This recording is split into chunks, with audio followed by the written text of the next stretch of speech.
నేరేళ్లలో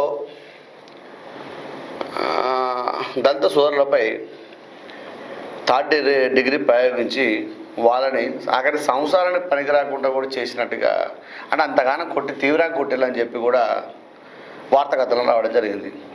ఈరోజు వరకు నేరేళ్ల బాధను ఎందుకు కొట్టినాడు? ఇసుక లారీలు ఆపినందుకు, కేవలం ఇసుక లారీలు ఆపినందుకు కోపంతో వాళ్ళని తీసుకుపోయి కొట్టి చిత్రహింసలు పెట్టడం జరిగింది. చాలా మటుకు నేను వ్యక్తిగతంగా నా ఛానల్లో నేను స్పందించిన ఆ రోజు మీరు అనేది బీఆర్ఎస్ హయాంలో జరిగినప్పుడు చేయడం జరిగింది. ఆ రోజు నేను అడిగినాను, కొట్లాడినాను, తప్పు ఇది అని. ఆ బాధితులతో ప్రత్యక్షంగానే మాట్లాడినా. ఈరోజు మీరు వచ్చి లగచర్ల ఘటన గురించి మాట్లాడాలి, కానీ మరి అదే ఆ జ్ఞానము అదే ఎటుపోయినాయి మీకు నాకు అర్థం కావట్లేదు. ఆ రోజు మీరు మాట్లాడుతుంటే కదా